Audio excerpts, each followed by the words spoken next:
seja bem-vindo a seu amigo economista. Hoje vamos conversar sobre as duas variáveis que eu considero principais na análise dessa pandemia do coronavírus. Como você pode pelo menos suspeitar pelo nome do canal, seu amigo economista, sim, eu sou economista, não sou médico, epidemiologista, enfim, não sou da área de saúde.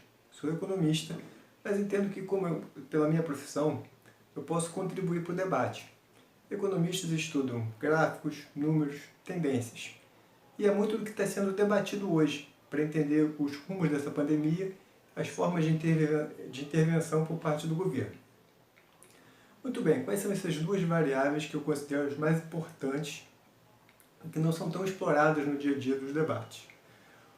O R0, que é um conceito de quantas pessoas são contaminadas por cada doente. Isso faz essa pandemia ser tão dramática, ela se expandir tanto, porque ela tem essa variável R0 normalmente muito alta, normalmente sem isolamento, sem nenhum tipo de restrição. Cada pessoa doente contamina outras 8 pessoas, isso é muito, muito alto, se comparado com outros tipos de doenças.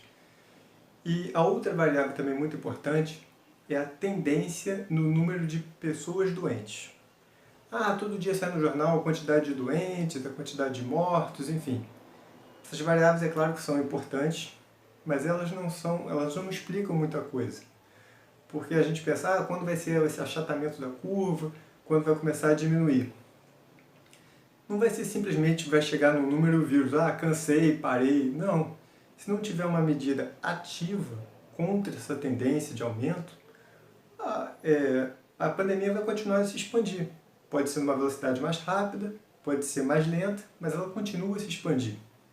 Por isso que uma medida de intervenção mais rigorosa, no caso de isolamento, pode ser aquele chamado lockdown, que é uma restrição muito maior para as pessoas saírem na rua, é fundamental, porque o que a gente está fazendo aqui é diminuir um pouco a velocidade de propagação da pandemia.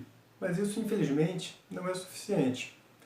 O que os especialistas dizem é que em condições normais, sem nenhum tipo de isolamento, esse R0 é de 8. Uma pessoa contamina 8 outras pessoas. Sobre esse regime de isolamento que a gente tem, as variáveis estimam entre 2 e 3 pessoas. Então, cada doente contamina outras 2 ou 3. Poxa, 2 ou 3 é muito melhor do que 8. Sim, o isolamento social funciona, ele tem impacto. Poderia ser muito pior sem ele. Só que se uma pessoa doente contamina outras 2 ou 3, ainda temos um número muito alto. A epidemia ainda aumenta. Para a epidemia parar de aumentar, esse número tem que cair ainda mais. Ele tem que cair abaixo de 1 ou muito perto de 1. Porque, teoricamente, se uma pessoa doente contamina outra, digamos que esse R0 seja 1, a epidemia se mantém. Então, realmente tem que ser mais restrito. Você precisa de um esforço maior para controlar. Porque com o esforço atual que nós fizemos, de isolamento social, de medidas preventivas, como máscara, que eu achei super interessante, esse R0, que poderia realmente ser perto de 8, caiu aí para 2, 3, varia um pouco o número, enfim, claro que varia dependendo do comportamento das pessoas, mas para ele cair ainda mais, isso não vai acontecer naturalmente. Isso só vai acontecer com uma medida ainda mais restritiva. E outra variável importante, como eu falei, é essa quantidade de pessoas doentes. Porque todo dia nos jornais a gente é bombardeado pelos aqueles números. Ontem já tinha passado de 100 mil infectados, tá vendo? Acho que em torno de 107 mil infectados. Estou falando aí nos primeiros dias de maio. Esse número, claro, da forma como ele é apresentado, só agrega números, só agrega pessoas, e ele explica pouca coisa, porque a gente vai sempre ver um número crescente, que dá um impacto assustador para a história, e aí eu não estou querendo tirar o impacto negativo, forte, que ele é muito importante. Mas a gente tem que entender o número realmente importante. Desses números lá,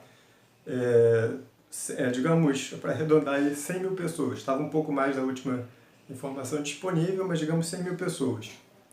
Uma boa parte delas já está curada, então não contamina mais pessoas, que aí era em torno de quase 50% desse número já estava curado. Então a gente tem aí 50 mil infectados. E uma certa quantidade de mortos também, pessoas que ficaram doentes e morreram. Então, arredondando a conta aí, entre 5% de mortos. Então, digamos que temos 45 mil pessoas doentes ativos, digamos assim. Não sei se é essa expressão mais correta, mas passa a ideia que eu quero demonstrar. Então, 45 mil pessoas que contaminam outras pessoas. Se esse R0, essa taxa de contaminação de outras pessoas, se ela for maior, esse número vai crescer de doentes. Se ela for menor, esse número vai se reduzir. Tem muita subnotificação, os casos não são tão precisos assim. Na verdade, não importa. Não importa esse número agregado. Se é 50 mil pessoas, 45, se é 10 vezes mais isso, se são 500 mil pessoas. O mais importante é a tendência. Esse número está aumentando ou diminuindo. E se você tem esse R0, 2, 3, cada pessoa contamina 2 ou 3, reforçando, por mais que seja melhor do que contaminar 8, a epidemia vai continuar a crescer. Ela não tem como diminuir o problema todo do coronavírus se essa taxa de contaminação não for menor, não for perto ou menor que 1. Então, para isso, você tem que ter uma intervenção mais contundente. Não é simplesmente, não, chegou um determinado ponto, o vírus realmente cansou, chegou no topo da curva, mudou a tendência. Não, só vai mudar a tendência ou quando contaminar um percentual da população gigantesco, que é quando se fala 60%, 70%, mas a gente está em números absolutamente distantes disso. Tipo, no Brasil tem perto de 210 milhões de pessoas. Os números oficiais são um pouco mais de 100 mil contaminados. Então, assim, digamos que seja 10 vezes mais isso. Digamos que tem 1 milhão. Assim, é uma população irrisória se comparar de pessoas que tiveram vírus se comparar com a população do Brasil. Então teria que expandir e ficar muitos meses assim. Então o que está acontecendo é que a gente tem uma quarentena, esse isolamento social, que acabou chamando de quarentena, mas não é exatamente o termo. Mas tem esse isolamento social frouxo, que atenua, mas não resolve o problema, e tem um impacto econômico forte. Então a gente tem uma combinação de duas situações absolutamente ruins, e que uma coisa não ajuda não ajuda a resolver o problema. Então, o que me parece inevitável?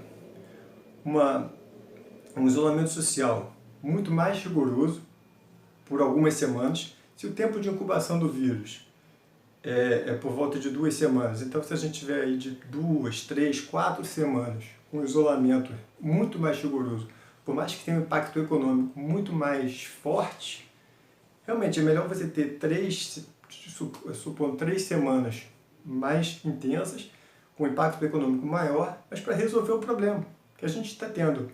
Continua com o doente, continua com o problema econômico e não aumentou a estrutura de saúde para atender as pessoas, então é um colapso de todas as formas possíveis.